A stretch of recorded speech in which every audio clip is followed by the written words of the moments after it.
Hello， 观众朋友们，大家好，欢迎继续收看《对话好莱坞》。So Nathan, let's talk about 唐人街探案2. Okay, so it's actually a Chinese comedy mystery and directed and written by Chen Sichen, which is one of my favorite directors and actors. Right? He's amazing, super talented.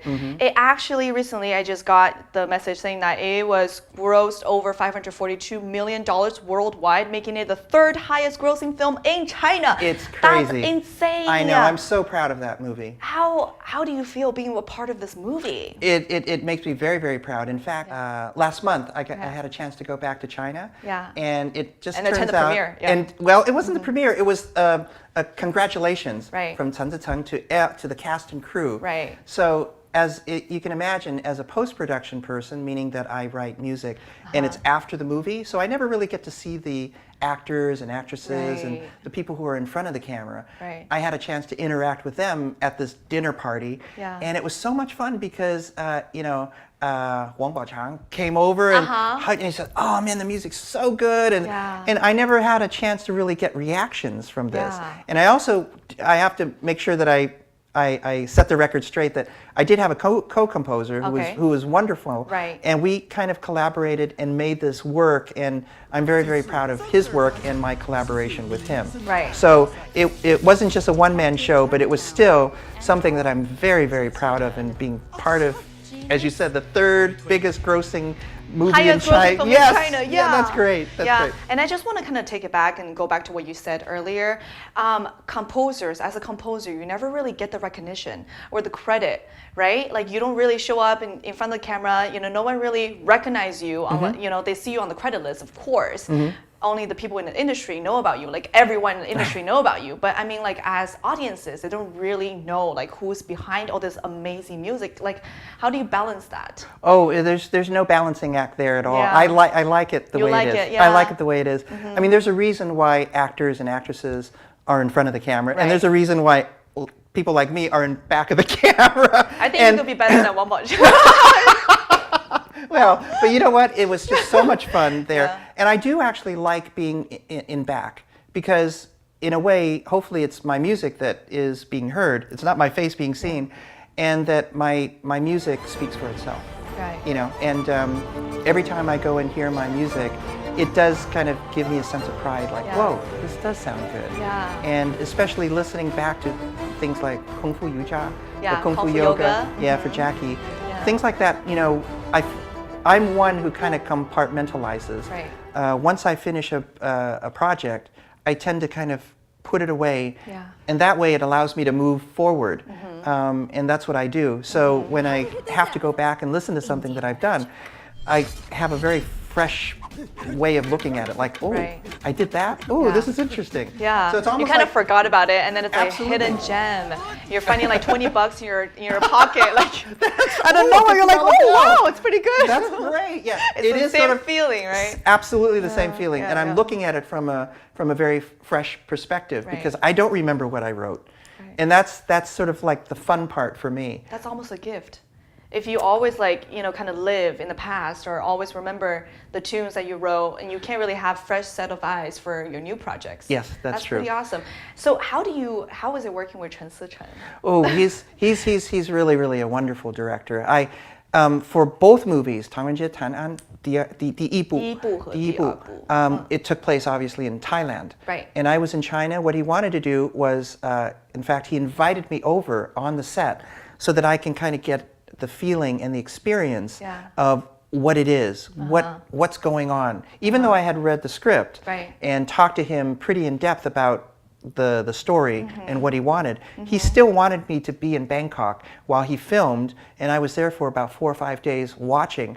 And that was his plan, to try to sort of infuse me with the visuals and what's going on, the atmosphere, and the freneticism of what's going on the set. And the same thing with 第二部. He had me go back to New York and then watch him film. And so I had an opportunity again to watch the actors do what they did, and it's just so much fun, being part of that. And it helped. I think it really does help a composer understand a little bit more about the film. Yeah, like seriously, usually a composer doesn't really go on set, right? They just give you the visuals. True, but Chen Ziteng had the I guess the vision to try to get me there, and he feels as though it really does help the music, and I agree with him. I do agree with him. So you actually wrote the song for the 推广曲, the promotional music, right? 摇滚唐人街. It's a rap song. It is. And it's drastically different from what you're used to, right? And how were you able to incorporate the essence of both East and West into this music? Well, I think that's important because first of all, they shot in New York. Yeah. That's already West.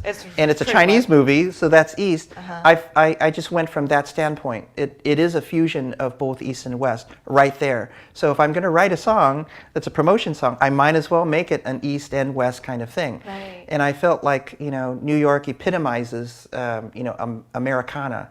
In Americana right now, the hippest thing is rap. Right. So I've been kind of experimenting with rap. It's certainly not my normal thing, but I pride myself again in being able to do as much as I can. Music is music, and I feel as though if you're a musician and a good composer, you should be able to envelop all genres and be able to understand them and not look down on, oh, I'm a classical musician. Yeah, I'm just a jazz musician. Yeah, exactly. This kind of thing. Yes. Yeah, because classical and jazz is higher, the people listen to it are, right? Generally, that's the stereotype. That's the stereotype. That's the stereotype, but it's not necessarily true. It's not necessarily, exactly, exactly. I mean, there's no, highs or lows or better or worse. I think music is music, and if it touches you and it's emotional enough and it moves you, that's exactly what music needs to do. And that is the standard by which I think all genres should be judged. Whether it's classical, whether it's jazz, if it moves you, if it touches you, if it makes you cry or laugh, that's what good music is. Whether it's hip hop, rap or classical or jazz, whatever. Yeah. And it's art. And it's if art. If it touches exactly. you, it's art. Yeah. Exactly. So just tell me real quick, who's your biggest inspiration in writing this rap song?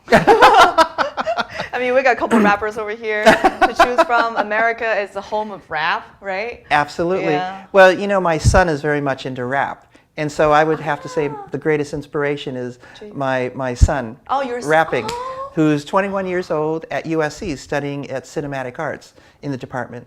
So he's very creative, and he's always the one who's experimenting and challenging his father, saying, hey, listen to this, listen to that. And I love that. I love, first of all, the bonding between father and son, but also that he introduces and encourages me to listen to what is fresh, and what is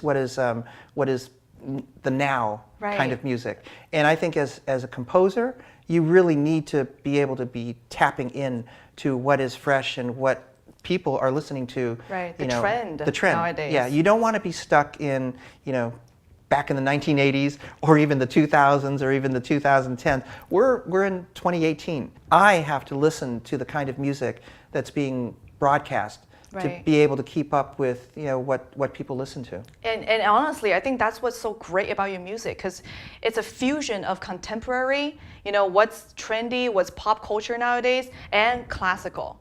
Like, that's what you do best. I feel like you really do a lot of mix for that, like, collapses. Well, I think that's the important part. Right. Is to keep that in front of myself, to say, aha, I have to challenge myself. Right. You have to step out of your comfort zone. That's right. Yeah. And I think one of the things that happened to fall into my lap was the 我的前半生, 我的前半生, yes. which I'm very, very proud of, because a lot of people said, oh, it's fresh and it's unique.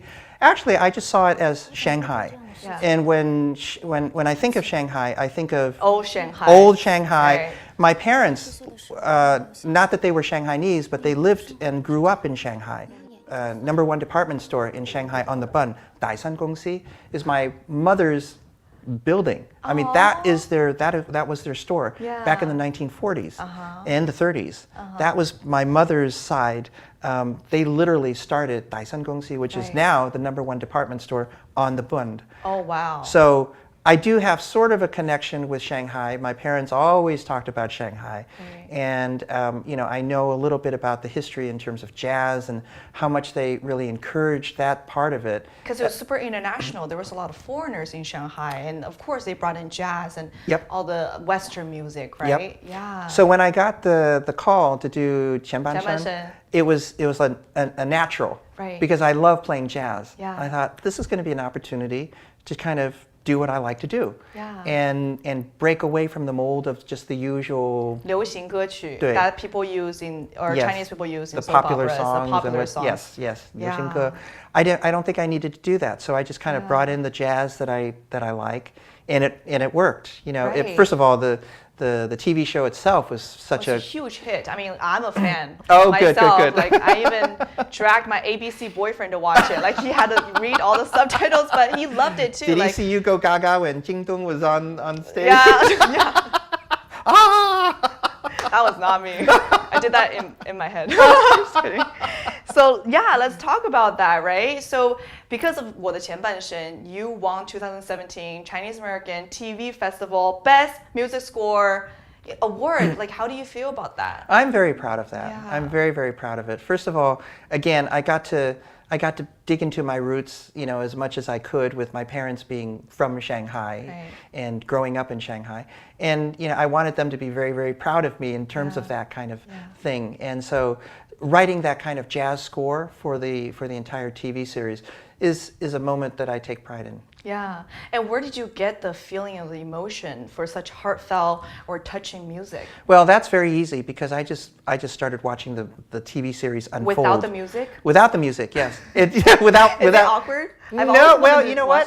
It's not awkward for a music composer, I don't think, because you know, you have to as watch I watch all the it, visuals. I have to watch the visuals, listen to the stories that they tell, and then start imagining what music would you put in back of that in order to bring out the emotion. Right. And so I was in fact questioning myself whether the jazz genre would in fact be the best style. Yeah. But I think once I started, I felt like, oh, this is a natural. Yeah. So I continued, and very pleased with myself that I did. Right. So actually now you've been doing a lot of like Chinese works, right? I mean, just from last year you did 反转人生 and you did 功夫瑜伽 and 我的前半生 and 之前 you did like 心花怒放 like 等等等等 a lot of Chinese projects that you've been working on, and now you kind of split your time between US and China.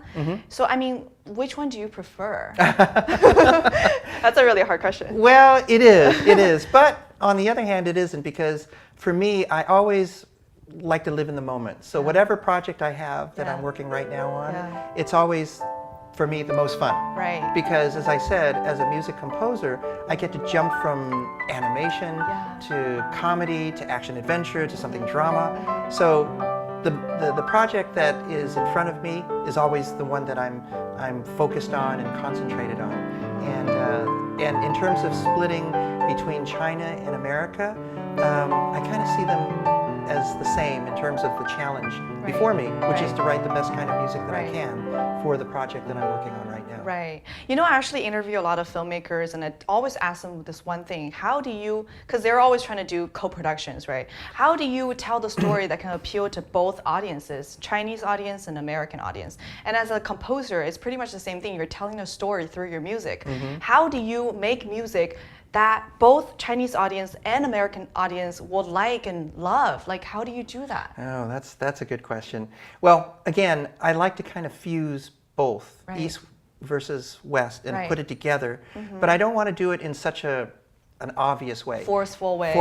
Where, you know, all of a sudden you hear the erhu and okay, so here we Chinese. Go. Yes, there we go. Yeah. I like to try to kind of keep it very organic, you know, so whatever music I would write for that kind of scene, whatever it is, whether it's a Chinese movie or an American movie, it is what it is. And if you're talking about a co-production, I want to try to write the best kind of music that fits that scene. Yeah. I'm not trying to force, you know, a square into a round peg. It's that kind of thing where, you know, it should feel very natural. That's what I try to do. Yeah. Oh my God, that's beautiful.